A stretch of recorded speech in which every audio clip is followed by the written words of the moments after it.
Magandang gabi sa'yo, Pilipinas. Pero ako cellphone mo, brother, pang monitor ko lang. Magandang gabi sa'yo, Pilipinas. Nagsisipag ka na ba? Dun sa mga, I have a message to the world, lalo na sa mga bashers ko. Pakinggan ninyo ako, mga bashers. Pakinggan ninyo. Kung ibabash mo ako, ibash mo na lang ako. Pero kung babantaan mo ako ng kung ano man, tatawanan lang kita. Wala kayong kayang gawin sa akin. Uulitin ko, wala kayong kayang gawin sa akin. Wala kayong kayang gawin sa akin. Banata mo ako. Ito, nasa harap tayo ng barangay. Tara. Paputukan mo ako. Kung tatamaan mo ako. Tirahin mo ako sa social media, lalo lang akong sisikat. At patayin mo ako, I will die as a hero. Wala kayong kayang gawin sa akin, bashers. Wala, ulitin ko, wala. Kasi kanina, alam mo saan galing yun? Medyo marami-rami na kasi death threat sa akin. At hindi naman ako kinakabahan, tinatawanan ko lang kayong lahat. Tinatawanan ko lang kayong lahat. Merong isa kanina, bira ng bira sa akin yun tungkol. Ano siya? Graphic artist ko, no? Graphic artist. Banat ng banat. Pinagkakaguluhan ako ngayon sa graphic artist industry. Sikat tayo dun ngayon eh. Buraot daw ako, buraot. Yung nagpapagawa ng logo. Oo. Eto namang mga tao na to, akala naman nila pag sinabing magpapagawa ng logo, automatic graphic artist kagad first option. Akala nila yung salitang logo, pag-aari na nila. Pag ginamit mo yung salitang logo, dapat sa graphic artist ka magpagawa at dapat magbayad ka. Nakakalimutan nyo yata na may value ang isang influencer. Kung ordinaryong taong bahay lang ako at kung ordinary business lang ito, diba? Walang problema. Babayad ka talaga. Pero wag nyo kakalimutan, influencer ako eh. Merong ang tawag exchange of value. Merong exchange of value na tinatawag. Ngayon kung hindi ka pala willing makipag-ex deal, wag ka ngayong ngangaw-ngaw dyan, nakakala mo kung sino ka at napakamahal ng serbisyo mo. Eh kung hindi ako interesado sa serbisyo mo, wala kang magagawa, tanga. Wala kang magagawa. Wag nyo akong tapos magde-death threat ka. Taka na nakakatawa yun, no? From being a graphic artist to being a hitman real quick. Real quick. Ganun kabilis. Nakakatawa yun sobra. Sobra nakakatawa talaga yun. Alam mo, mataas ang respeto sa mga graphic artist eh. Pero yung isang pirasong tungaw na yun, tangina nakakatawa. Tapos ang malupit pa doon, puta pinipilit niya yung serbisyo niya. Eh ayoko nga ng serbisyo mo eh, diba? Ayoko nga ng serbisyo mo eh. Hindi mo ba maintindihan? Ang hina ba ng ulo mo? Ayoko ng serbisyo mo. Tapos nung sinabi kong ayoko ng serbisyo niya, puta yung mga comment niya, nagbabanta na. Nagbabanta, mag-iingat daw ako. Eh, putang ina mo. Eh, kung hindi ako mag-ingat, hanggang dyan ka na lang, tanga. Hanggang dyan ka na lang. Simple ang konsepto. Pag ang tao hindi interesado sa serbisyo mo, hindi mo pa pwedeng puntahan ako rito, tapos babarilin mo ako. Ano, dahil hindi ako interesado sa serbisyo mo, babantaan mo ako? Gagong puta. Tungaw. Popost ko yun, maya-mayang konti. Hindi, bukas na lang para medyo mahaba-haba traction. Para marami-rami makakita sa kanya. Mga graphic artist ninyo, may isang pirasong tungaw sa inyo. Naputa, no? Sinabi ko hindi ako interesado sa serbisyo niya, nagbabanta. Hindi mo ko kayang takutin. Ulitin ko, hindi mo ko kayang takutin. Sinigang Sinigang. Hindi mo ko kayang takutin. Simple lang naman ang konsepto eh. Kung may gagawin ka sa akin, gawin mo na lang. Excited na akong tumawid sa kabilang buhay. At saka after all, this is a free market, diba? Kung may gagawa sa akin ng libre ng kahit na anong serbisyo, maligaya naman ako na ipopromote yung hanap buhay ng tao na yun. Ngayon kung hindi ka pala maligaya na maipromote ka ng isang influencer, edi wag kang gumawa ng trabaho. Ganun lang naman kasimple yun eh. I'm opening yung pagre-request ko ng logo sa lahat ng mga tao. Kahit sino. Hindi naman graphic artist yung nire-requestan ko nun eh. Doon sa mga ilan sa inyong tatanga-tanga, mga bobong mga graphic artist, hindi kayo ang nire-requestan ko nun. Ang nire-requestan ko nun, yung mga taong bayan na mga fans ko na nakapakinabang na sa akin sa mahabang panahon ng libre na ipinamimigay kong oras ko at taba ng utak ko. Ngayon, ito namang mga bobong graphic artist, in-screenshot, tapos pinagpipiestahan ng ako ngayon doon sa page nila. Akala naman nila, sila kausap ko. Hindi kayo kausap ko, tanga, at hindi rin kayo ang may-ari ng salitang logo na hindi automatic na pag sinabing logo, dapat sa graphic artist kagad magpagawa. Kahit sino kayang gumawa ng logo, kahit ako kaya kong gumawa ng logo meron na ngayong AI eh. Meron ng AI ngayon eh, hindi kayo nagme-may-ari niyang salita na yan. Alam mo, simple ang konsepto. Kung babantaan nyo ko, gawin nyo na lang. Uulitin ko, kung babantaan nyo ko, mga bugok, gawin nyo na lang. Okay, questions, go. Galing to kay Kyle Vicario. Sir Chichester, paano ko po matatanggal ang stutter disorder ko? Naiinis na ako sa stutter disorder ko. Hindi ko masabi mga gusto kong sabihin sa personal. Isa din to kaya huminto ako sa pag-aaral at panghihinaan ako ng loob dahil sa disorder na to. Babagalan mo yung pagsasalita mo. Tapos kakabisaduhin mo yung mga bagay na gusto mong sabihin. Tapos i-review mo siya, i-recite mo siya sa isip mo bago pa lumabas sa bibig mo. Pagkabisado mo na isang bagay at nire-recite mo na lang, hindi ka na may stutter masyado ron. At tingnan mo, katulad sa akin, sa mahabang panahon, mahihain ako eh. Hindi nyo lang alam, nung bata ako, mahihain ako. Sobrang mahihain ako. Paano ka ba naman hindi magiging mahihain? Puta, binenta ka nga na nanay mo eh. Diba? So ano ibig sabihin nun? Merong mga kadugo na tinutuya ka. Kadugo nila. Inaasar ka, ampon. Siyempre, bababa self-confidence mo dun, diba? Eventually, paglipas ng mga panahon, baba self-confidence, hindi ko kaya masyadong makipag-usap sa mga tao. Pero isang bagay ang naiintindihan ko kasi, I have to learn how to communicate to people. I have to learn how to communicate to people. Ngayon, dahil gusto kong matutong makipag-usap sa mga tao, I have no choice kundi kabisaduhin lahat ng mga sasabihin ko bago ko pa sabihin yun. Until such time na meron na akong enough na confidence para makapag-construct ng sentences sa isip ko at mailabas diretso sa bibig ko nang hindi ko na kinakailangan i-recite. Sa umpisa, ganun lang muna. Sa umpisa. Ano gusto mo sabihin? Ma'am, pwede pong mag-CR. Ba? Isa pa lang yan, ano pa lang yan. Umpisa pa lang yun. Tapos, pwede mo na isunod yung tapos may kamay mo. Bakit? Kasi, yung lesson kahapon, kabisado mo. O mo kabisado mo yung lesson kahapon, sinigang na baka. Sarap Pwede mo yan. tikman ate. Hindi. Sarap yan, mag-e-enjoy ka. Pwede mo tikman ate, oh. Tikman mo ate. Tingnan muna natin yung reaction. Masarap. Ako yung brother. Kamusta ka? Buti na pa bisita ka. 100 with rice na po. Ilang rice yan? Isa lang po, pero at least sabaw naman po siya. Kaso take off. Dadabihan na natin ng sabaw. Dagdagan na lang sa ma'am. Okay. Ikaw muna taga-basa, brother. Ikaw na bahala. So, tungkol dun sa stuttering disorder, medyo matagal. Matagal lang yan. Pero nagagawa ng paraan yan. Yes. Sige, go. Kunin mo muna yung Gale, bigyan mo na sa kanya yung mic.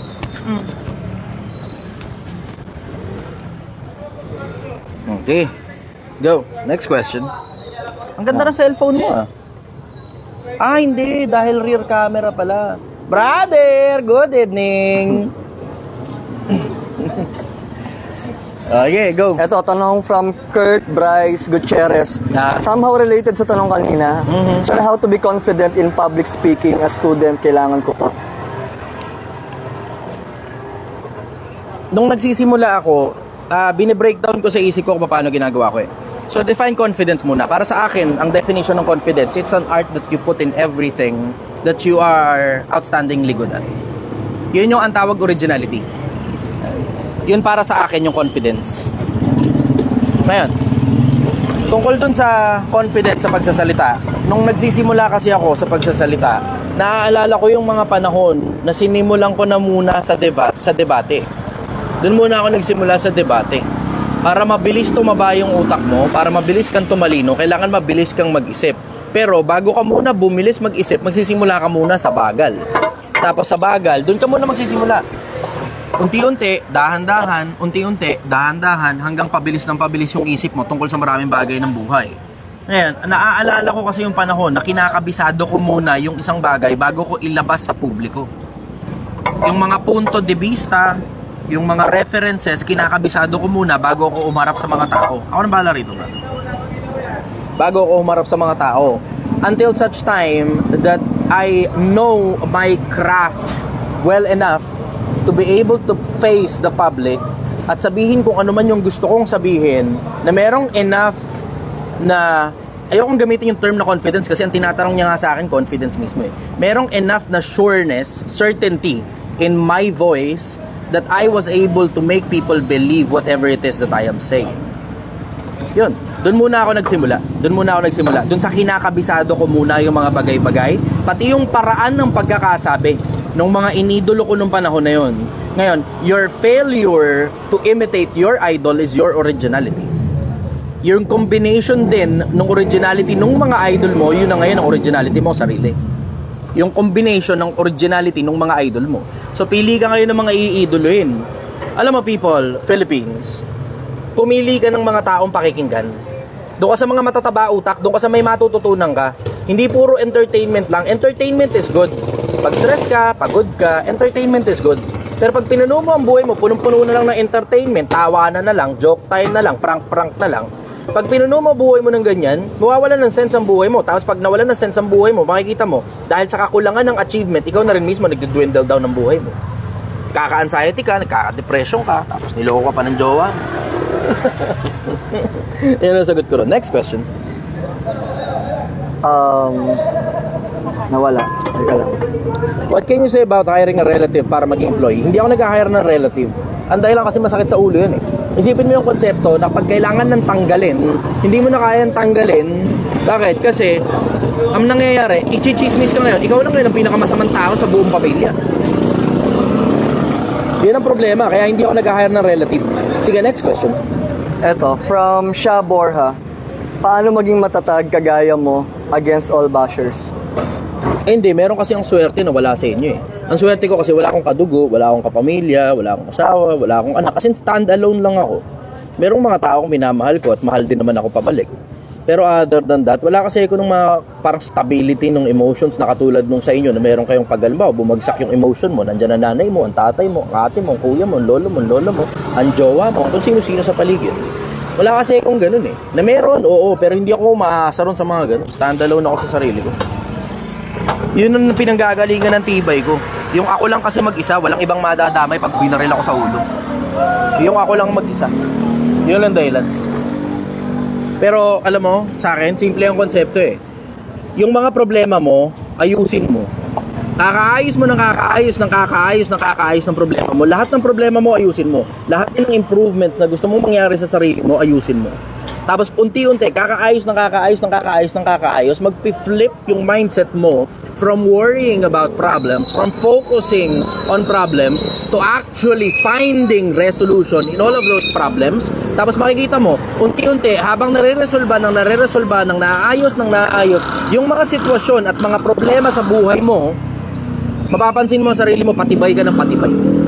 Yun ang sagot ko rin. Sige, pasa na, brother.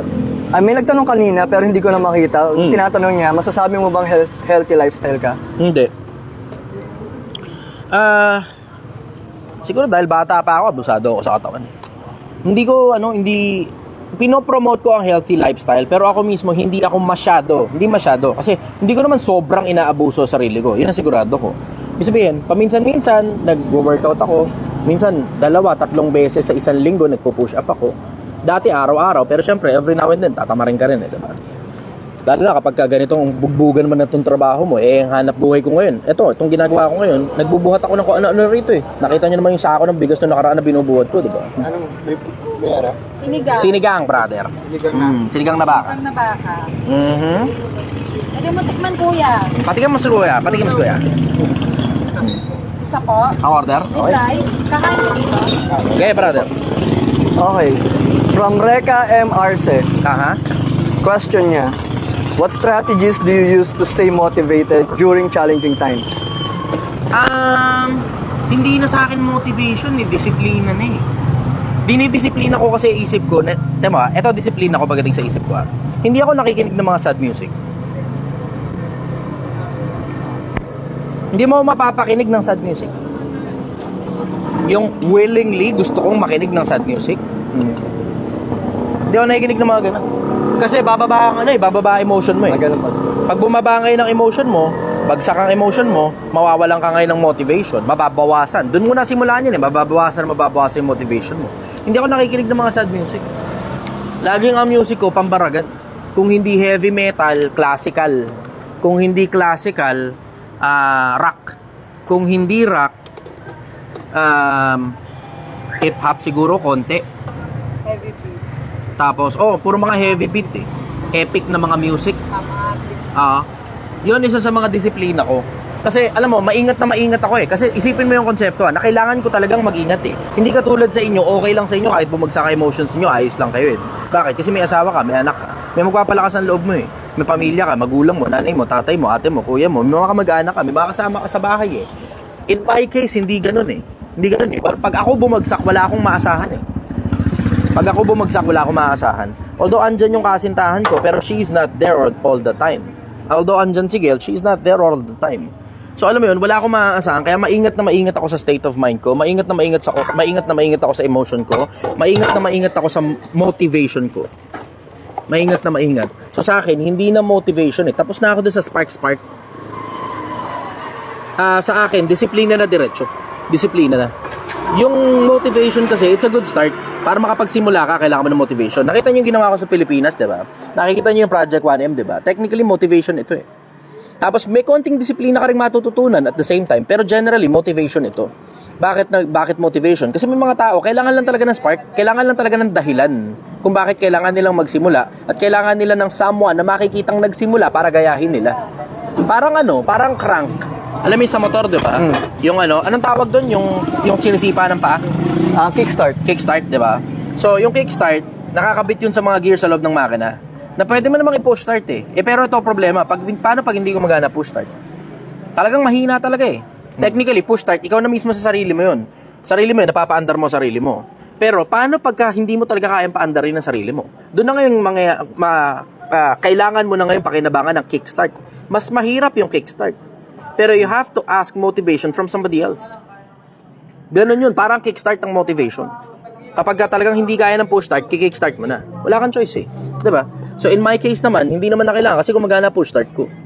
Ganun kasimple sa akin yung konsepto. Sige, next question. Gail, pasa. From Christina, what can you say about no-label relationship? Maraming mga relationship na no label eh. Hindi nyo lang siguro masyadong Brother! Good evening.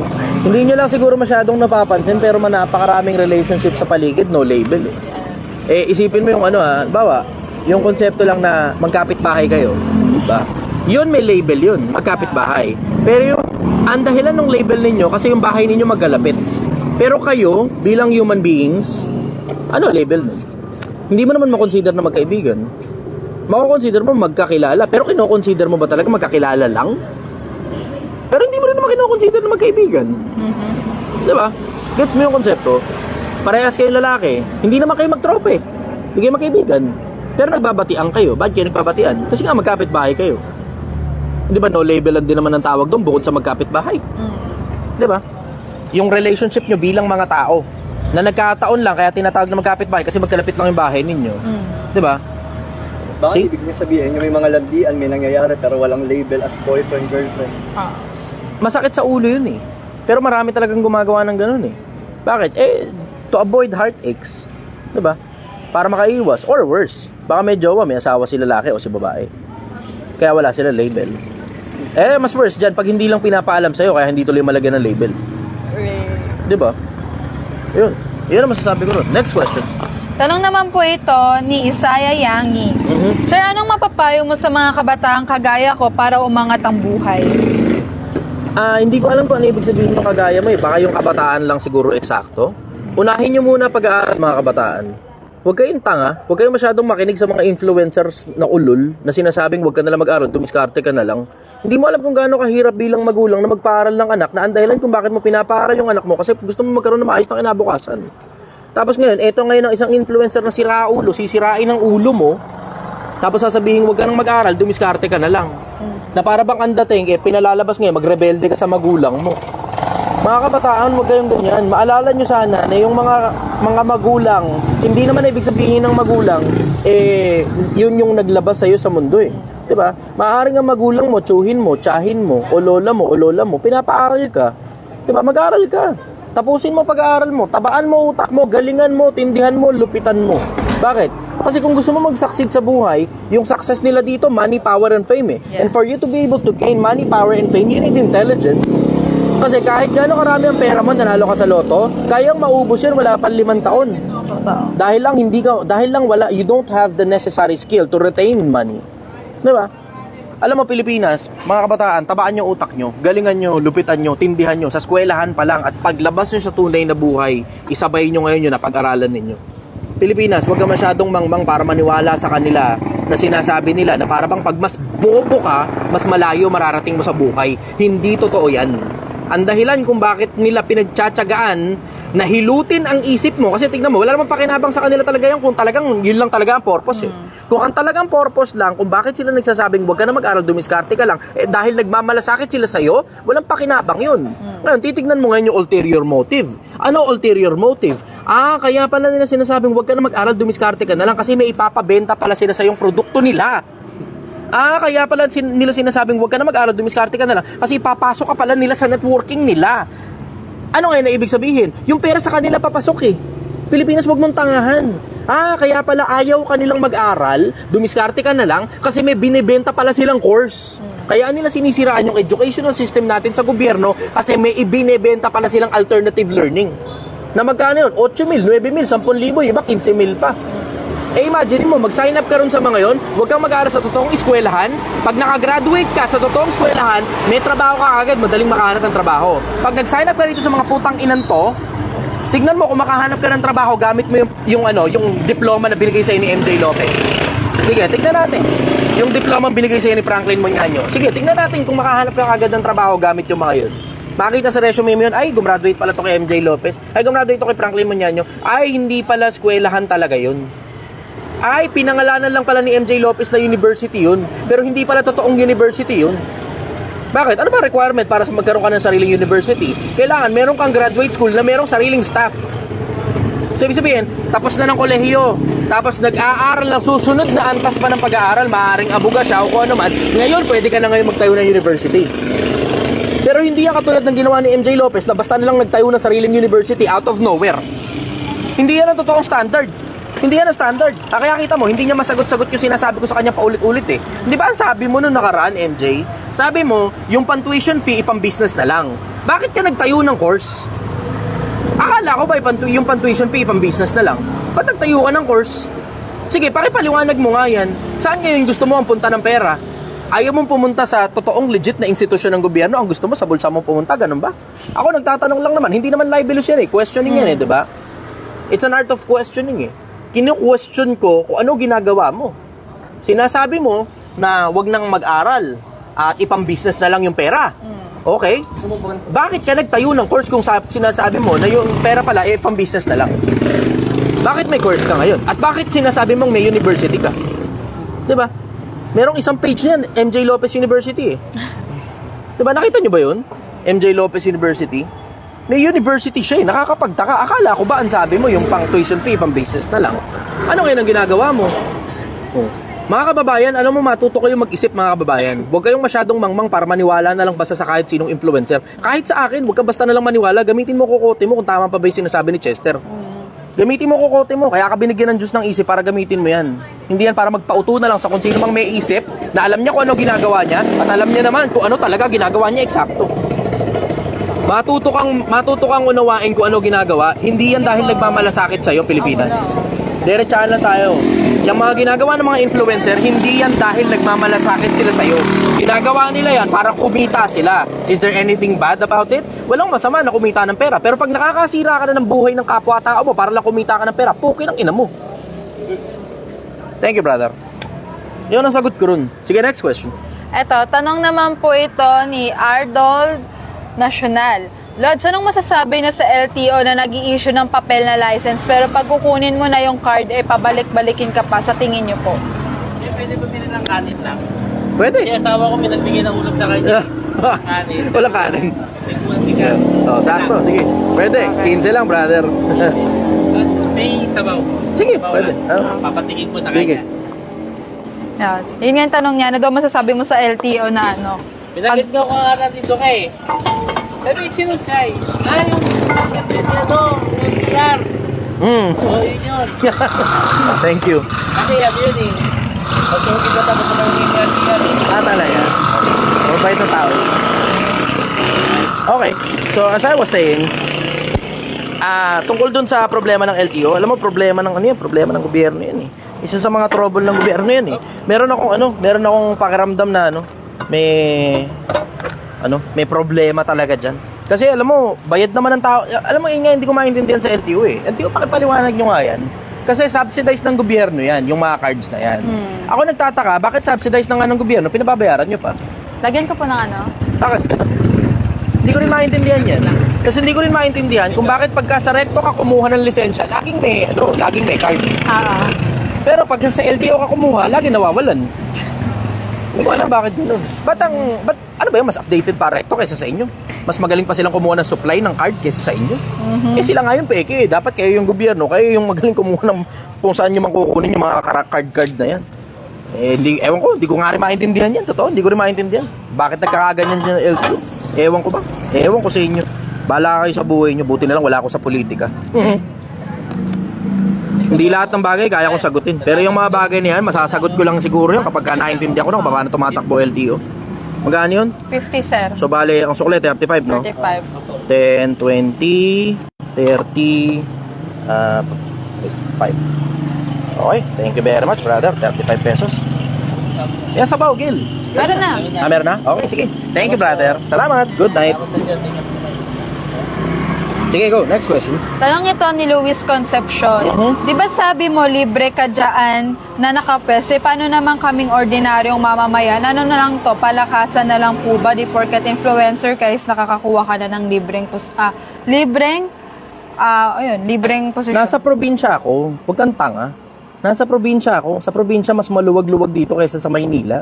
Nasa Rizal ako eh. Okay, sige, sasabihin mo nadadaan pala sa palakasan. Ba't hindi ka makipagpalakasan? Ano, gusto mo pahinaan tayo? Reklamo na lang.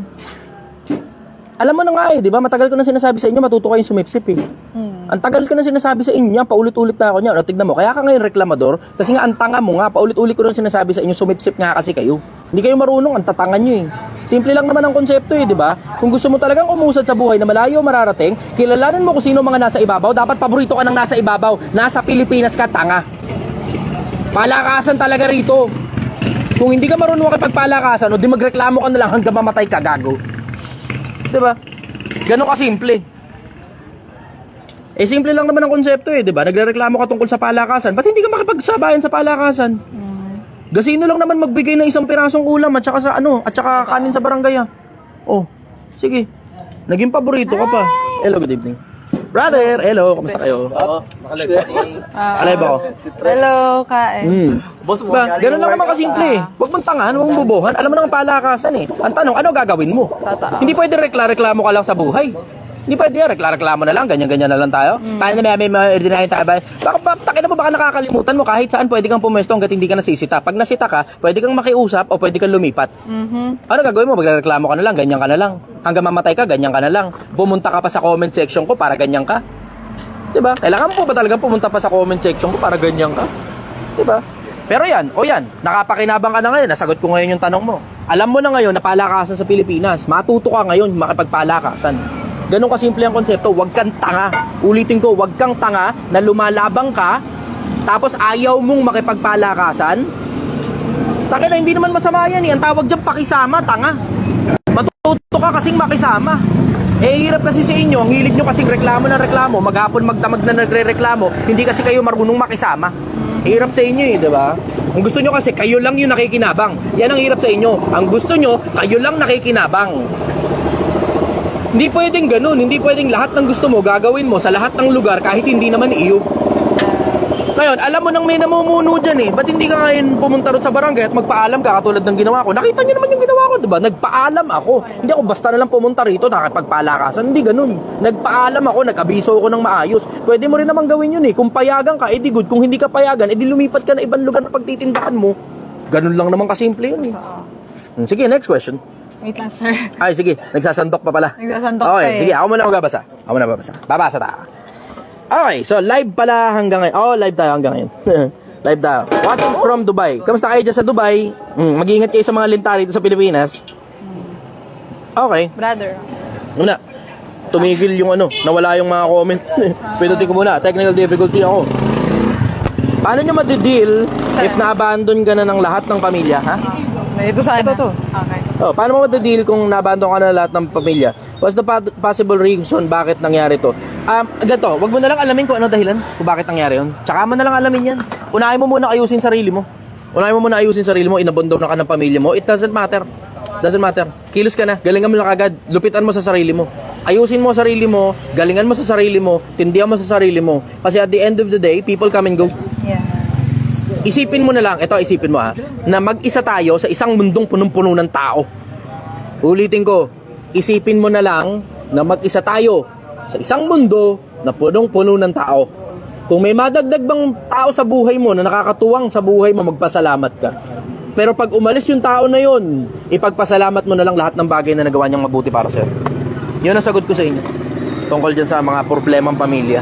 Ganyan din naman yung problema ko Tangina, nakikitulog lang ako, hindi naman ako makikikain. Tangina, hindi ko makakalimutan. Nakikitulog lang ako, hindi naman ako makikikain. Yung sagot sa akin, walang lugar dito para sa'yo, Chester. Anong masasabi mo sa pamilyang gumanon sa'yo ngayon?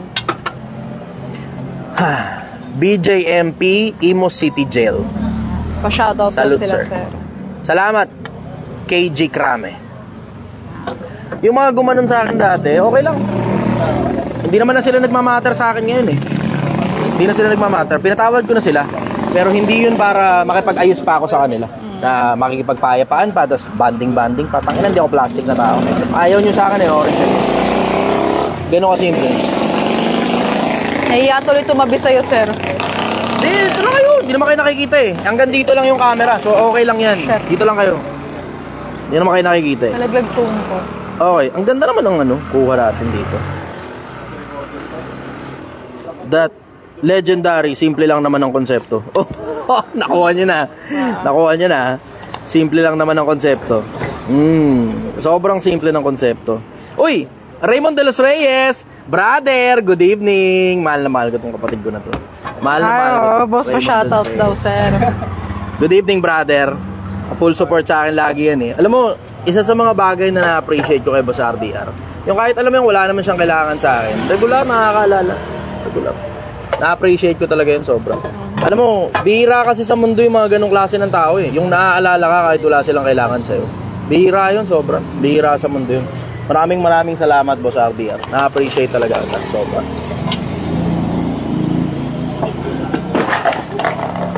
Oh. Diba? Sabi ko sa iyo Minsan kasi Pilipinas matuto ka sa akin Mauna ka lang makita yung problema bago pa lumitaw yung problema. Yeah. Merong ganun trabaho yan. Trabaho mo makita yung problema bago pa dumating yung problema. Merong ganun trabaho Tawag yata parang risk management yata. Risk management pa. Hindi ako sigurado. Pero merong ganun trabaho. Bago pa mangyari yung problema, kailangan makita mo na yung problema. Kasi pag may nangyaring problema at hindi naagapan, ikaw ang sisisihin. Merong ganung klase ng trabaho. Uy, nawala. Ayan, doon Dali, nawala. Technical difficulty. Okay. Nag-serve pa sila rito kasi medyo marami-rami ngayon yung tao Well, hindi kasing dami nung kagabi, pero still, marami pa rin. Masarap tong sinigang na to. Promise ko sa inyo, ito isa sa mga pinakamasarap na sinigang na natikman nyo sa buhay nyo. Promise ko yun sa inyo. Hindi man ito ang pinakamasarap na sinigang, at least isa to sa mga pinakamasasarap. Okay, go. Watch Ito, that. sir. Sige. Dali lang po. Okay. Sabi ni Mercado Dito lang Ian, ako. Okay lang, hindi nakikita to. Hanggang dito lang to. Okay, sabi go. ni Mercado Ian, bago ka pa daw tumira, alam mo na yung 5 kasunod. Okay, maingay. Tahimik nga lang. Naano ko tuloy. Na-divulge ko tuloy, hindi sinasadya. Na-divulge ko tuloy, hindi sinasadya. Yes. Galing kay Sarwin A. Hamala. Assalamualaikum, Idol. Walaikum salam, brother. Idol, paano po yun nag-umpisa ng negosyo? Lugi kasi ako sa unang business ko. Expect mo na talaga yun. Laging yung unang negosyo, hindi talaga papatok yun. Laging ganun. Kasi magiging trial and error yung unang negosyo mo eh.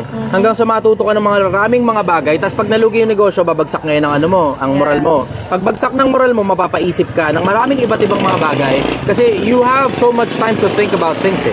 Tapos eventually, magkiklik sa'yo, dun pala ako sa ganun pala nagkamali. Sa ganito pala, sa ganun. Okay, yung susunod ngayon ng negosyo ang babanatan mo, alam mo na ngayon kung saan ka nagkamali. Pero hindi assurance din yun, napapaldo ka na sa negosyo. Hindi rin assurance yun. Bakit? Kasi maaaring nalaman mo nga kung saan ka nagkamali, pero maaari din namang wala kang disiplina para ayusin kung saan ka nagkamali. O maaari din namang naayos mo na kung saan ka nagkamali. Tapos may bagong problema na naman na hindi mo na naman namamalayan. Kailangan proactive ka. Ikaw mismo naghahanap ng problema para resolbahin yung mga problema. So you're putting yourself out of business. Ikaw na mismo. Ikaw na mismo ang sarili mong kakumpetensya. Ikaw na rin mismo yung sarili mong nagpipilit na magpabagsak sa sarili mong negosyo para alamin kung ano-ano yung mga problemang babagsak yung negosyo mo pag nangyari sa iyo yun. Para bago pa mangyari, alam mo na kagad kung anong resolution. Diba? Kaya nung sabi ko sa'yo kanina, diba? Sabi ko sa'yo, madadali mo yan eh. O, hindi ka nakinig sa akin. Pinabayaan lang kita. Para pag nadali mo, sasabihin ko ngayon sa'yo. Diba, sinabi ko na sa'yo. Hindi ka nakinig eh. Para maintindihan mo ngayon na kailangan mo palang isang Chichester sa buhay mo. Talaga naman. Talaga naman. Para maintindihan ninyo, Pilipinas, na merong mga taong nakakakita ng mga bagay na kailangan makita. Na minsan, bulag tayo. Kasi delusional tayo minsan eh. Pag sobrang, alam mo yun, sobrang optimistic mo sa negosyo, ang tawag toxic optimism.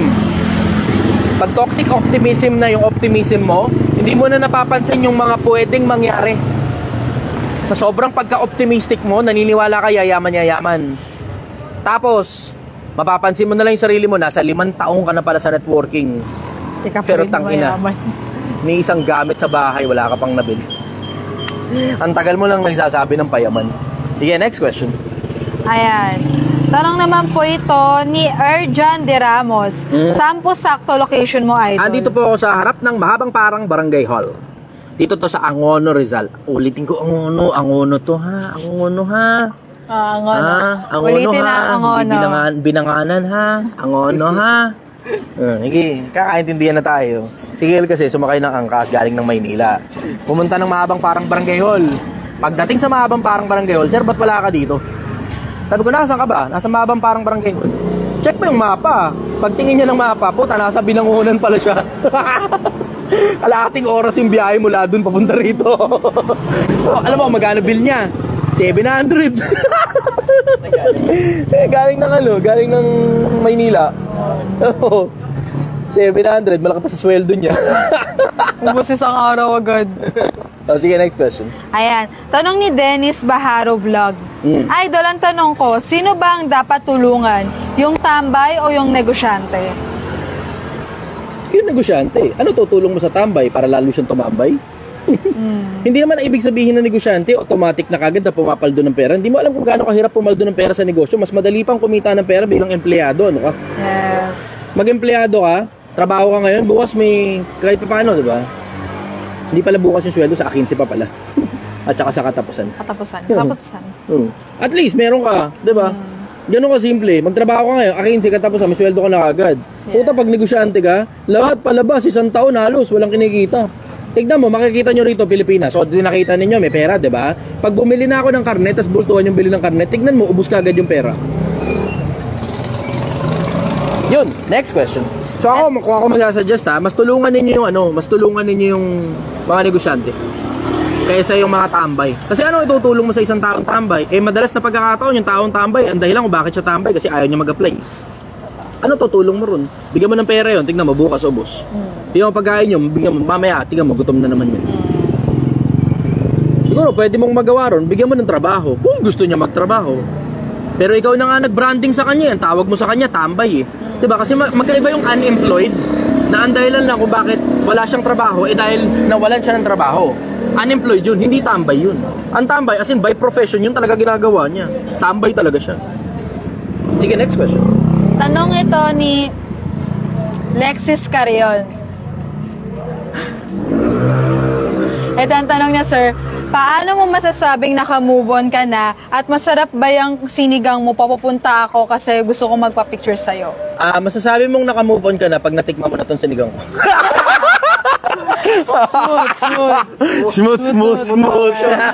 Tanginang ngitian yung mga sa paligid ko. Tanginang yan. Suabe, no?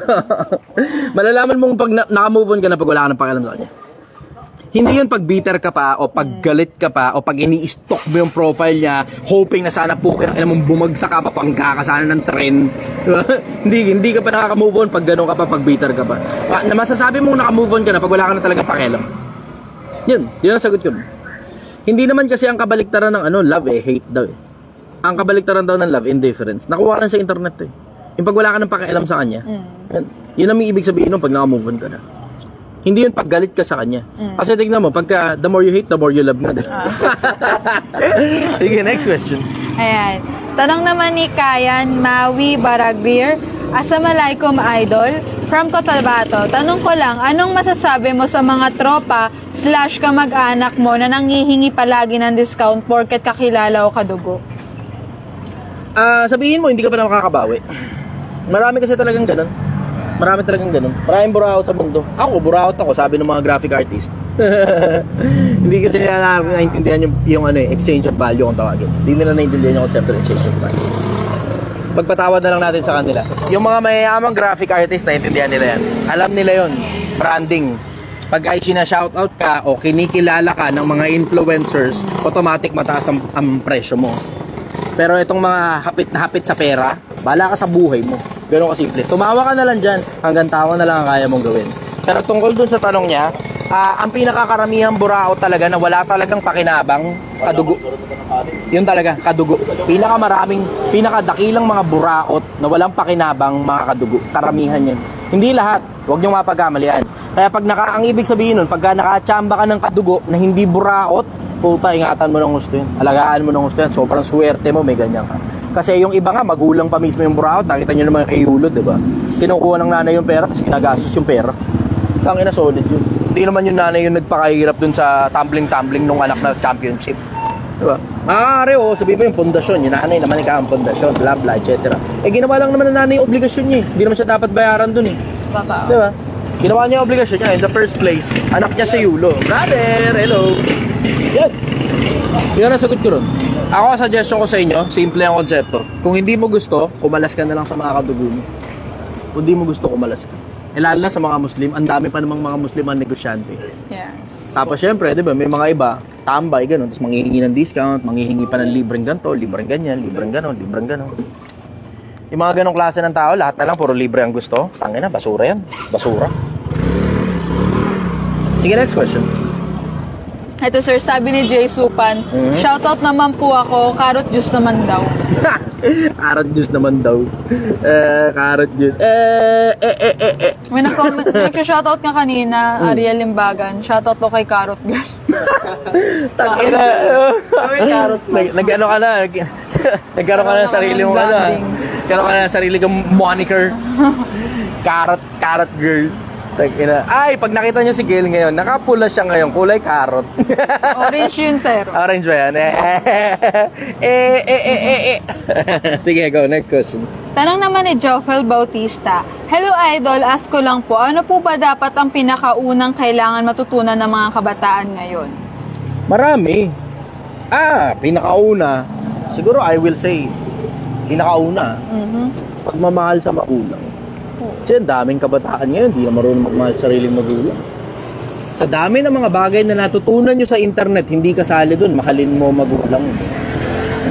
Pagmamahal sa magulang, lalo na kung magulang mo naman, maayos na tao naman, diba?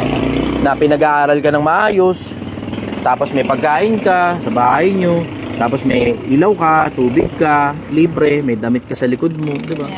Minsan, wala eh. Mga tao talagang hindi mo naman masabing walang utang na loob, pero magtataka ka kung paano mahal na mahal sila ng magulang nila, tapos hindi nila kayang mahalin yung magulang nila pabalik. Tamo, tangina, ito, lalo na sa mga kabataan, ang daming mga kabataan ngayon nakakaburat na lang eh. Yung tangina, magjojowa ka, mamahalin mo yung jowa mo, tapos magulang mo ba naibig mo na?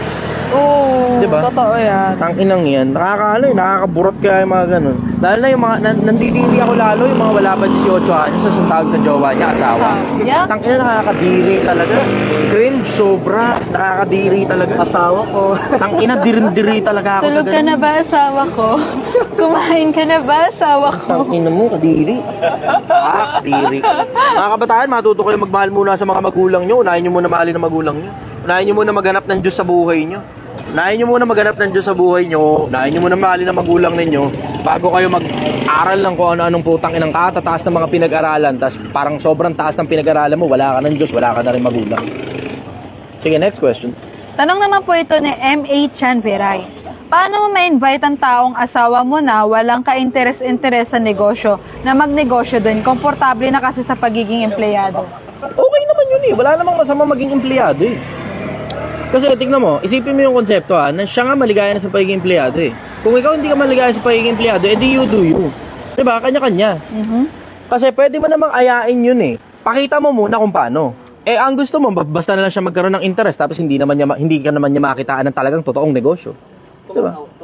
Minsan may ganun eh. May mga ganung klase ng tao yun. Gusto nila magka-interest yung iba doon sa interest nila, sa trip nila. Alam mo, kanya-kanyang trip sa buhay yan eh. Parang kami lang nung kasintahan ko eh, diba? Trip niya yung itlog na luto-luto. Ako naman, ang trip ko naman, malasado. O pipilitin ko ba siyang dapat malasado yung itlog? Diba? Kanya-kanyang trip yan. Kung yun ang trip ng asawa mo, di mo siya doon. Wala namang masama ron eh.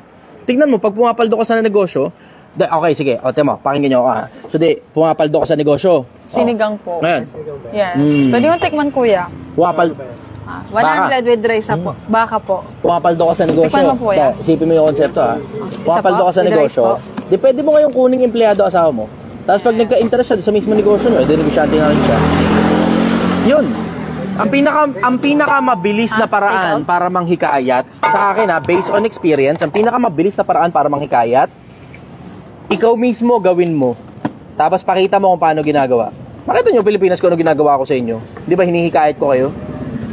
Gumawa ng pera, maging matitinong mga tao, makaalala sa Diyos, mahalin mo ang magulang mo, diba? Mahalin mo kapwa-tao mo. Nakita nyo hinihikayat ko kayo? Paano ko kayo hinihikayat? Ako mismo, personal, pinapakita ko sa inyo, mano-mano. Mano-mano. Itong pares na to, puta, yung bari-bari ang kinikita rito, di mo alam kung magkano expense ko sa negosyo. Hindi man lang makakatinga to. Pilipinas, ang pinakamabilis na paraan para matuto ang kahit na sino, pakita mo eksakto kung paano. Yun ang sagot ko ron. Tanong naman ni Kurt Bryce A. Gutierrez, anong masasabi mo sa 48 Laws of Power? Is it good or bad? Depende kung nakaninong kamay.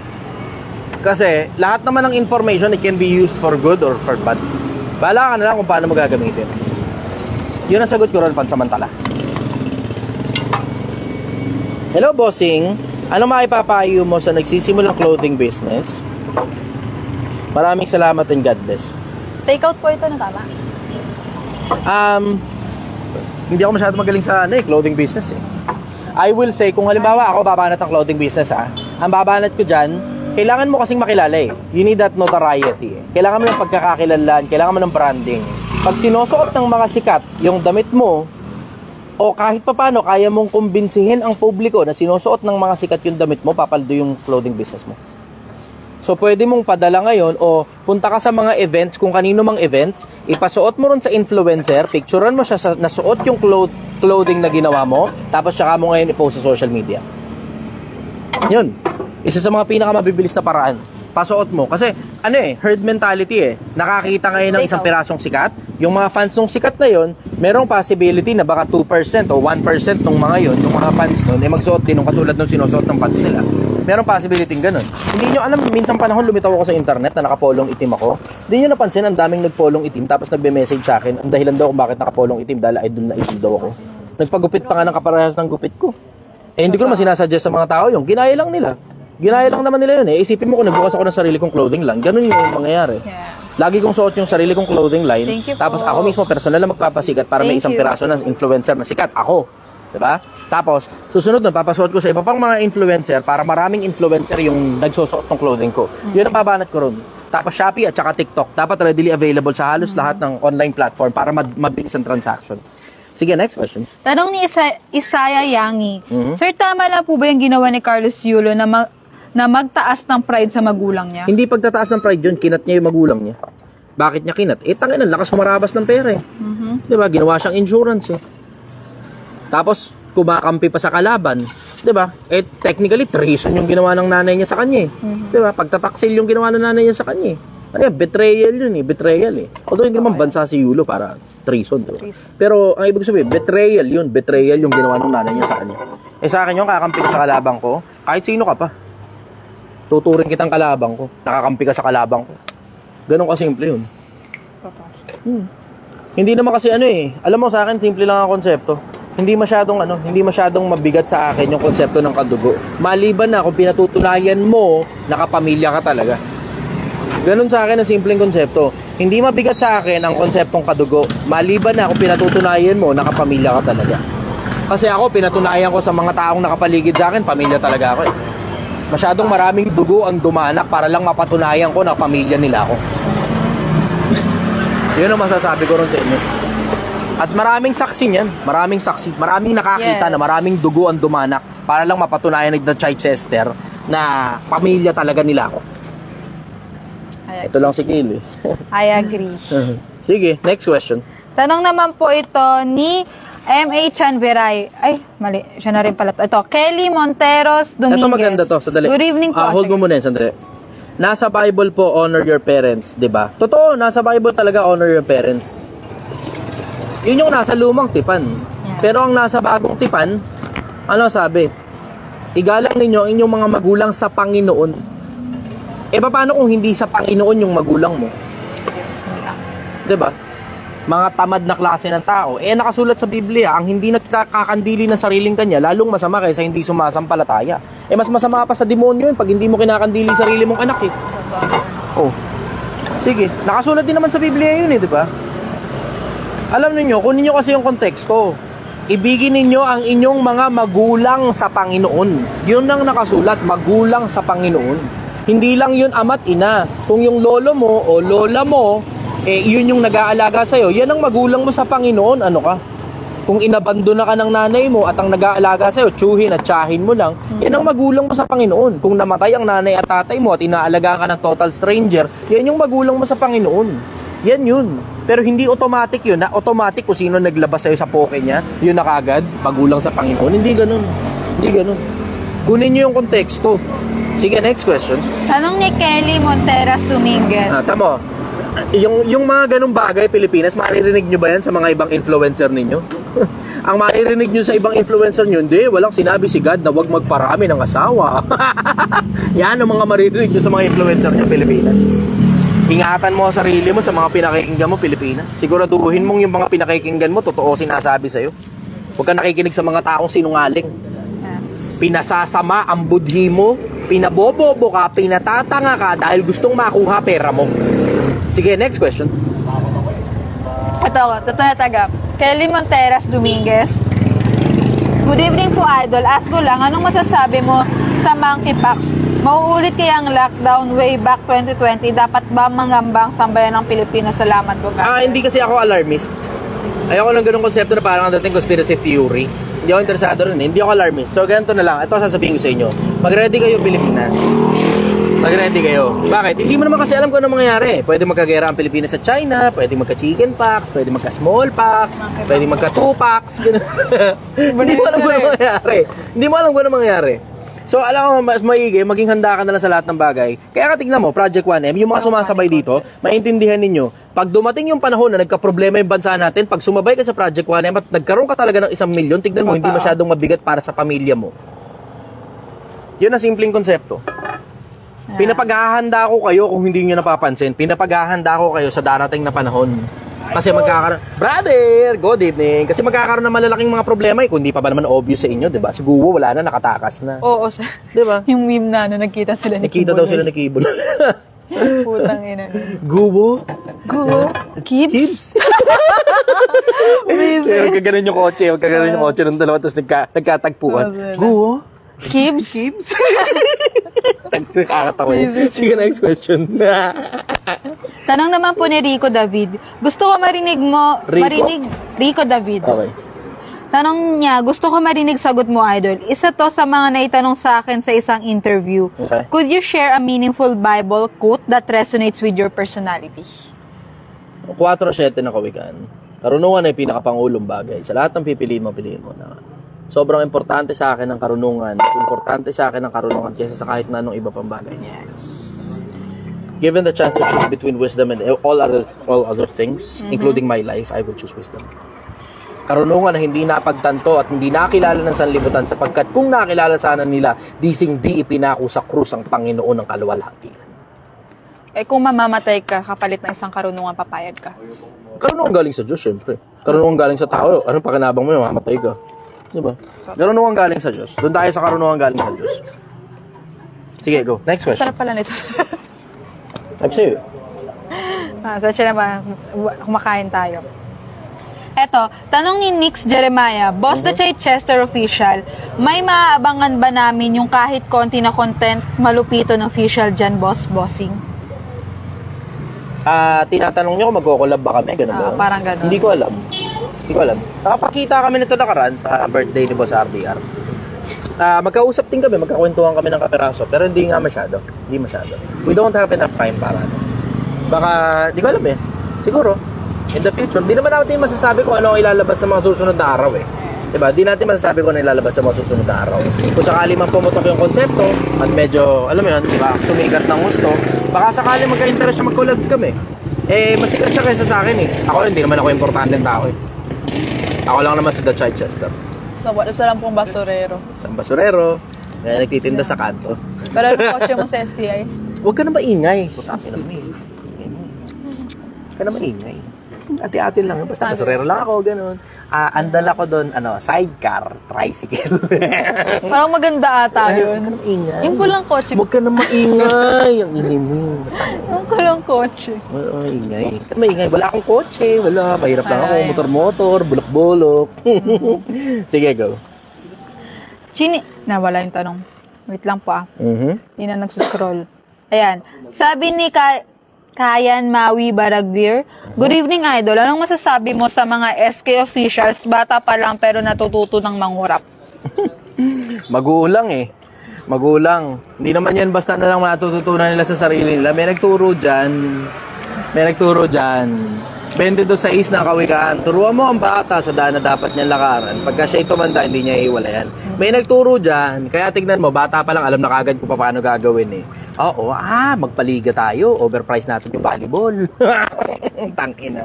Ay nako, Pilipinas. Hindi niyo ako maloloko pagdating sa mga ganyang bagay. Masyado na akong matanda. I have lived through generations after generations. Masyado na akong maraming nabasang mga libro ng mga tao, libu-libong taon na nabuhay dito sa mundo at matagal ng mga patay. Sige, next question. Yeah. Tanong naman po to ni Chinichi Conan. Boss, tama ba na sinasamba ang ginawa ng tao tulad ng semento or gawa sa kahoy? Semento. Ay, nasagot mo na nga yung sarili mong tanong eh. Kaya ka nagtatanong ganyan kasi nagdududa ka. 'Di ba? 5:7 ng Deuteronomio.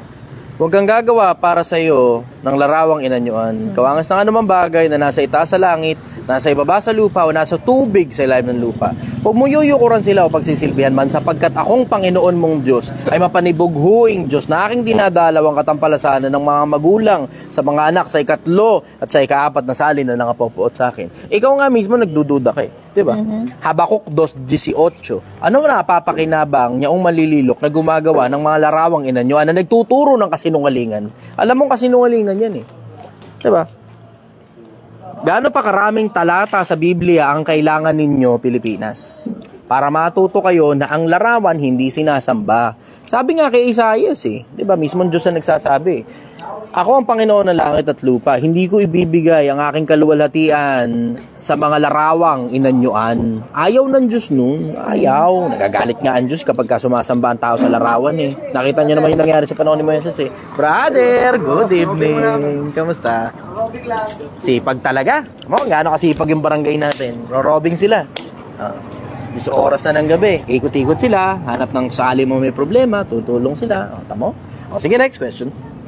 May nagtanong dito kanina, nawala na lang yung tanong niya. Parang tanong niya, naniniwala ka po ba daw talaga na totoo ang Sodom at Gomorrah? Kung oo, saan daw ito?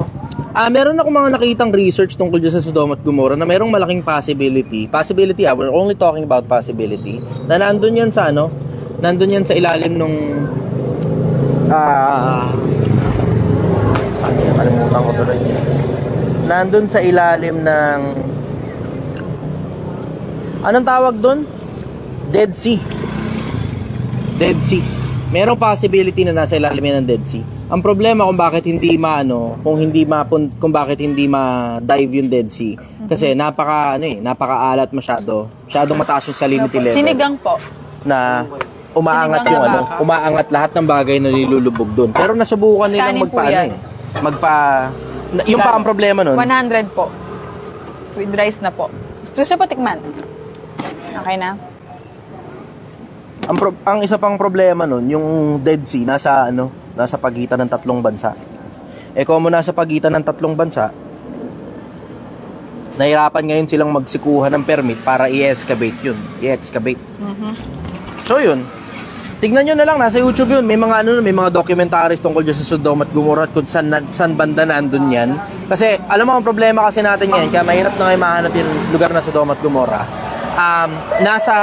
Unang-una nasa Middle East yan eh. Una nasa Middle East yan.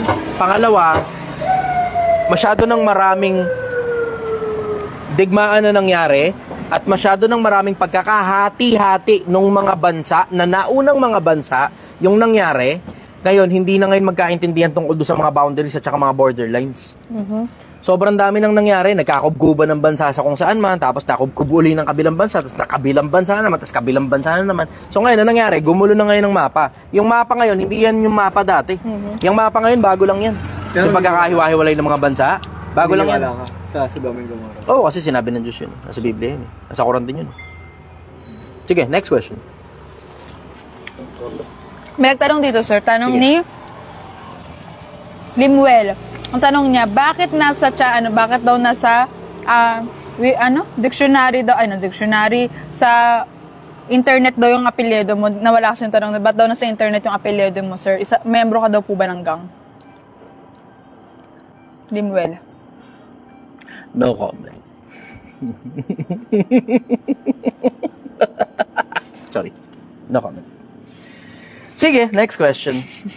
Basta ako, isang ordinaryong taong bayan, basurero lang ako. Ako ay nagtitinda lang sa tabi ng kalsada. No comment. No comment. Sige, next question. Tanong ni CB. Masyado ka ng maraming nalalaman, ha? Sige, sabi ko sa inyo, masamang tao ako eh. Ang kukulit ninyo eh, diba? Gusto nyo pa talaga akong kanain eh, diba? Hindi naman ako lumitaw sa internet na mukhang mabuting tao. Mukhang masamang tao, tapos mabuting tao pala ako. Ganun na lang. Dala lang, simple lang ang konsepto. Gusto ko lang makapagbagong buhay.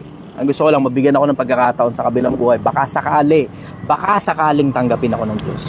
Baka sakali. Nagbabaka sakali lang ako. Gusto ko lang maging mabuting tao. So please, parang awa nyo na. Tigilan nyo na ako. Masyadong marami ng dugo na nasa kamay ko. Tigilan nyo ako. Ayoko nang madagdagan. Okay na ako. Masyado nang mabigat ang konsensya ko. Sige, next question. Tanong ni Zip. CB Roberto Atong Sylvester III. Holiday Okay, yun na. Okay. Holiday bukas, open po ba kayo from Bulacan? Oh, open kami rito. Lagi kaming open. Lunes hanggang Linggo, walang day off ito hanggang makarating tayo ng 1 million.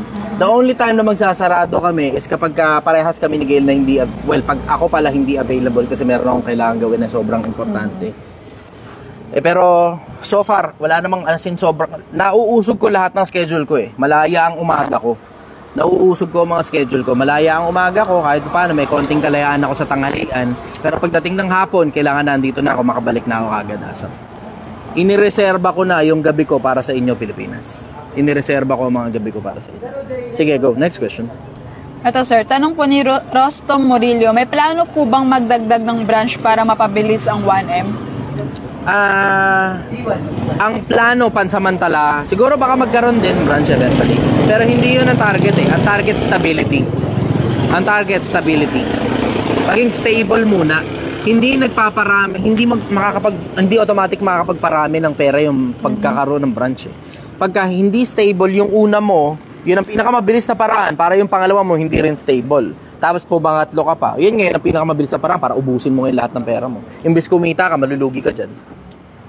Pilipinas, matuto kayo sa mga lumang negosyante. Ang mga lumang negosyante, ang una munang tina-target stability. Stable muna, tapos pagka sobra-sobra na pera, sobra-sobra na bla bla, etc. Tapos masyadong malaki talaga yung market doon sa kabilang lugar.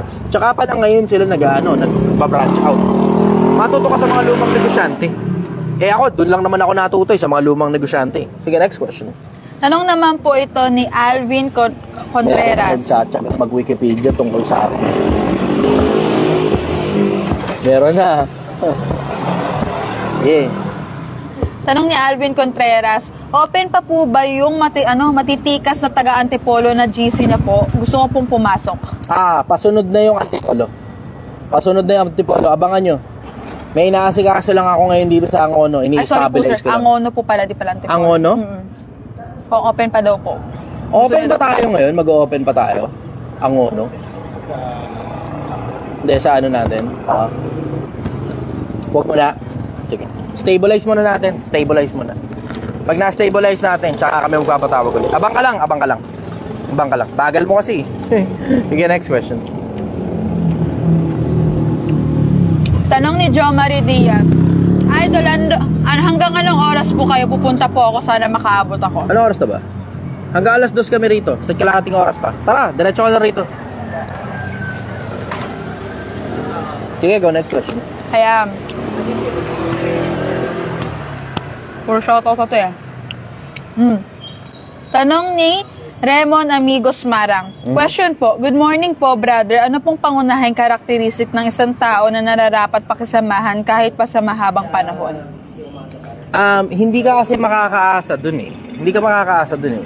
Kasi kahit ano pang pangunahing karakteristik yung makita mo dun sa tao na yon, anything can go wrong anytime. So ito na lang masasabi ko sa inyo. Pag halimbawa, meron kang nagustuhan sa isang tao, batiin mo ng batiin yun.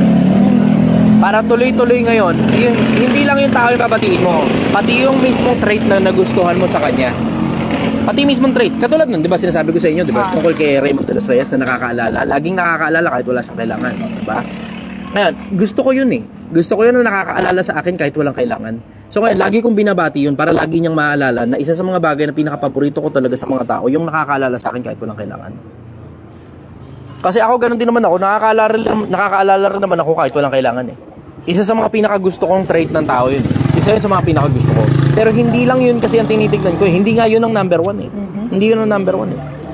Marami kasi yan. Simple lang naman ang konsepto sa akin eh. Ako nagmamasid, tumitingin-tingin.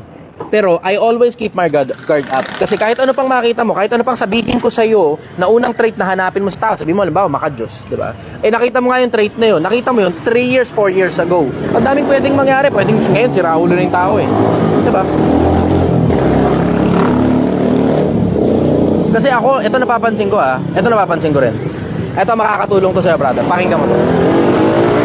Sa pagtatansya sa tao, walang one size fits all. Wala.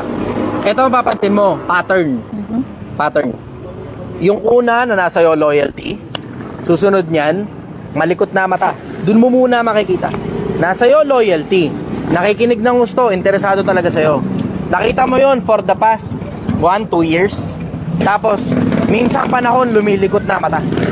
Minsan panahon inuutusan mo hindi na sumusunod. Minsan panahon, may inutos ka, nagkunyaring hindi narinig. Yun, dapat snappy ka dun. Dapat mapansin mo yun. Yung konting mga maliliit na konting kibot, dapat napapansin mo. Bakit? Kasi dun sa mga maliliit na yun, direct giveaway na kaagad yun kung ano nasa isip nila. Direct giveaway na kaagad yun. Sa kasaganaan ng puso, nagsasalita ang bibig. Pero bago pa magsalita yung bibig, tignan mo na kaagad yung kilos pa lang. Kilos, ang daming sasabihin sa'yo ng kilos. Yung lingon pa kaliwa, nasa mas madalas na pagkakataon, nagsisinungaling kapag kumakaliwa ang lingon. Yung lingon sa kanan, nasa madalas na pagkakataon, nag-i-imagine ng mga bagay-bagay. Tignan ninyo yung kilos ng mga tao. magmasid kayo. Tapos kayo mismo, tumingin kayo ng common denominators ng mga tao na hindi lahat halos ng common denominators nakasulat sa libro. May mga bagay na hindi nakasulat sa libro. Ngayon, ito pa problema mo, hindi naman kasi lahat readily accessible sa'yo yung mga libro na yun dahil maaaring gusto mong matutunan pero hindi mo alam eksakto kung ano talagang libro babasahin mo eh. Yun ang problema eh. Diba?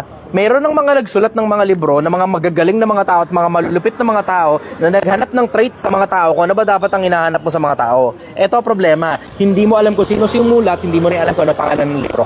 Alam mo lang na meron nang nagsulat nun, imagination mo, kasi halos lahat naman ng bagay sa mundo, meron nang naisulat ng kung sino man tungkol dyan eh. Kaya ang bottom line nun, simple. Ikaw na lang sa sarili mo mag-aaral ka. Pag nakakita ka ng libro, swerte mo pa. Pero sa akin, diretsahan, hindi ako naghahanap ng isang pirasong trait lang sa isang tao. Ang tinitignan ko, yung kabuuan ng tao. Pag nakita mo na yung kabuuan, tapos nakita mo yung patterns na ginagawa nitong tao na to, nakita mo na yan sa mga dating nangyaring ganito, o dating mga ganitong maayos na mga tao, nakita mo sa kanya yung pattern ng mga maayos na tao, yun ang pagtiwalaan mo, pattern. Yung pattern sa mas madalas na pagkakataon, that can never go wrong.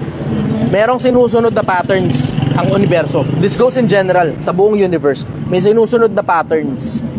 Wala nga pala ako sa loob ng grupo ko. So, nakalimutan ko, live pala to. Akala ko grupo ko yung kausap ko. Sorry. Sige. Ibang question naman. Sinuwerte kayo ron, nadulas ako ha. Sinuwerte kayo ron, nadulas ako. Sinuwerte ang mga nasa live, nadulas ang Chester. Ano ba viewers natin? 603. Dami. Nadulas ang Chester. Dumami ang info. Sumobra. Overshoot tayo rin ng konti. Atras. Wala nga pala ako sa loob ng grupo ko. Wala sa loob ng grupo. Atras. Okay, next question. Pag nakatingin kasi ako sa'yo, baka ramdam ko, kausap ko yung grupo eh. Tuloy, may nagtatanong na sa akin, bakit daw ako nasa Wikipedia? Sige, next question, go. Tanong ni Kervin Jade Valedismo Aranyo, masaya ka ba kahit marami ka nang nalalaman? Cause I heard this quote, happiness in smart people is the rarest thing I know. Hindi totoo. Re-resting. Ay, nako. Alam mo ito sabi ni Solomon, sa karamihan ng karunungan, dumarating ang mga kalumbayan. Sa karamihan ng karunungan, dumarating ang mga kalumbayan. Pero ito magtataka ka talaga kay Solomon eh. Ito nagwa-wonder talaga ako sa kanya eh. Tignan mo. So sabi ni Solomon, sa karamihan ng karunungan, dumarating ang mga kalumbayan. Pero, karunungan pinakapangulong bagay. Sa lahat ng pipiliin mo unawa. Ano ibig sabihin nun? Pag dumami unawa mo, magiging mas malulumbay ka. Ayokong i-interpret ng iba yung salitang lumbay. Kasi pag in-interpret mo ng iba yun, baka ang lumabas tuloy depression eh. Pero, pag binasa mo kasi yung Ecclesiastes, alam mong merong something kay Solomon eh. Alam mo yun eh. Alam mong merong something kay Solomon na merong hint na hindi siya masaya. Merong hint eh. Paano man nasabing merong hint, Chester? Kasi ang sabi niya, 1:2 ng Ecclesiastes, walang kabuluhan ng mga walang kabuluhan. Ang lahat ng bagay ay walang kabuluhan. Tapos inisa-isa niya ngayon lahat ng mga napansin niya na walang kabuluhan. Na yung hangin, darating, mawawala. Tapos magtatanim, mag-aani. Mabubuhay, mamamatay. Etc. So ano ngayon ang bottom line ng lahat ng bagay? Makikita mo pa yun doon sa pinakadulo. Pero isa sa mga bagay na isinulat ni Solomon tungkol doon sa Ecclesiastes na sinabi niya walang kabuluhan ng walang kabuluhan, sa karamihan ng karunungan ay dumarating ang mga kalumbayan. So pag mas marami ka ngayong alam, mas parang antunog. Antunog. And I may be wrong, antunog, parang mas miserable buhay mo pag mas marami kang alam. Tanong mo mga mayayaman, yung readily available sa kanila lahat, yun ang pansin mo they stick together, they talk to each other. Pero pag halimbawa, ang isang mayaman, lahat talang readily available na sa kanya. Yung paupahan mo kung saan dumarating sa'yo pera, tapos wala ka ng problema, tapos wala kang sakit ng ulo, tapos yung mga anak mo nasa Amerika na, magaganda na mga buhay, tapos 60 years old ka na, tapos malakas na malakas ka pa, tapos hindi mo na ngayon alam kung ano gagawin mo sa buhay mo. And then you ask yourself, what will you do with the remainder of the time that you have in this world? Kasi hindi ka na naghahabol ng pera eh. Hindi ka na naghahabol ng pera, hindi ka na naghahabol ng karangyaan, hindi ka na naghahabol ng kayamanan, hindi ka na rin naghahabol ng kasikatan kasi matanda ka na, aning mo yung kasikatan. Hindi ka na rin naghahabol ng kapangyarihan kasi matanda ka na eh. Aaning mo pa yung kapangyarihan. Diba? So ngayon, you ask yourself, ano ngayon ang gagawin mo sa buhay mo? Ano nga uli yung tanong? Nakalimutan ko, question and answer pala to, putang ina. Wait. Pag nakikita ko kasi to, pakiramdam ko nasa grupo ko eh. May nag-comment nga dito, sir. Ano sabi? Nakalimutan ko na yung tanong eh. Nag-enjoy din ako eh. Yung pag sobrang talino mo, nagiging malungkot ka naman. Hindi, yung tanong. Happiness is the rarest thing. Pinakamatalino tayo, yung rarest thing na... Yung masaya, Happiness. happiness. Sa akin, diretso, happiness is a choice eh. Happiness is a choice. Pinipili ko kasi ang kaligayahan eh. Kaya tatanong mo, paano mo napipili ang kaligayahan? You have to know and you have to understand and you have to define happiness first. Kasi iba-iba ang happiness depende sa kung sino tao. May mga tao na ang happiness niya yung mga anak niya. May mga tao naman ang happiness niya ganun. May mga tao naman ang happiness niya dami ng pera. May mga tao ang happiness niya yung presence of mind. May mga tao naman ang happiness niya kotse. May mga tao ang happiness niya bahay. May mga tao ang happiness niya parang katulad sa akin. Gusto ko makita mga kapwa-tao kong umuusad sa buhay. Iba-iba ang happiness eh. Iba-iba ang happiness eh. So you have to learn how to define happiness first para sa iyo, para sa sarili mo. Ano definition sa iyo ng happiness? Pag na-define mo na ngayon kung ano ibig sabihin para sa iyo ng happiness, then you can go full speed ahead. Tapos, ikaw din mismo, you have to acknowledge na, teka muna, ang definition ko ng happiness ito. Dapat ngayon masaya ako dahil ito na ngayon sa harap ko yung definition ko ng happiness at nandito ngayon sa harap ko eksakto yung resulta. Yes. Ikaw mismo, you have to apprehend Sinigang yourself. po. Sinigang, brother. Yes. Masarap to, sinigang na baka to. Gusto mo tikman muna, boss? Tignan mo muna. Patikman mo, sige, go. Nako, ito ang pinakamasarap na sabaw sa inuman na matitikman mo. Yes. Niluto ito. Huwag ka na maingay. Kakambal niya yun. Bossing! Kamusta ang buhay? Sinurupitan talaga yan eh. Lagi yung naiingay. Sige, tingnan mo.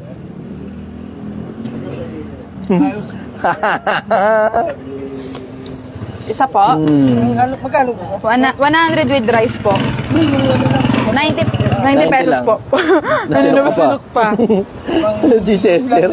Bossing! Kamusta ang buhay? So, ano nga po ni RJ Aquino, meron ka na po palang grupo sa Ango na gusto ko pong sumali. Abang ka muna, stabilize muna namin. Ang target dito muna, stabilization. Pa-stabilize muna natin. Nakita ko to kanina yung sa sinigang nyo.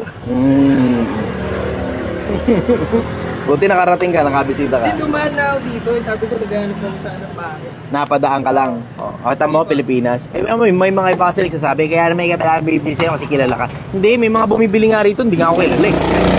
Dami nga bumibili. Siguro, I will say good, mahigit sa kalahati. Yung mga dumaraan dito, na dumaan lang dito, tapos, hindi talaga ako kilala.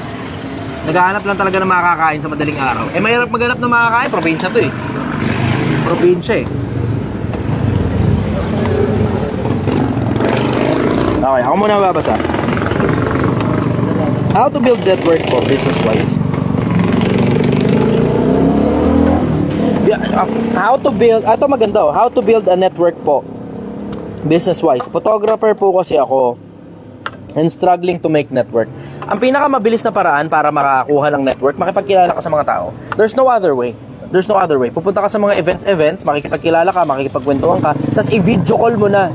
Siguro mga 6-10 beses mong i-video call yung tao na yun sa iba't ibang pagkakataon. Nakapag-invest ka na ng emotion dun sa tao na yun, na halos anytime gustong makipagkwentuhan sa kanya, pwede. Yun ang suggestion ko sa inyo. Makipagkwentuhan kasi kayo, makipag-usap kasi kayo. Kaya ang hirap kasi sa inyo mga negosyante, puta, puro kayo transaction, pera lang nasa isip kasi ng marami sa inyo. Hindi kayo marunong makipagkapwa-tao eh. Hindi kayo marunong makipagkilala. O yan, nangyayari sa inyo. Nagkakaproblema kayo ngayon magkaroon ng network. Matuto kasi kayo makisama. Yun ang normal na simpleng konsepto eh. Matuto kayo makisama. Yung, okay. Maligaya. Thank you, brother.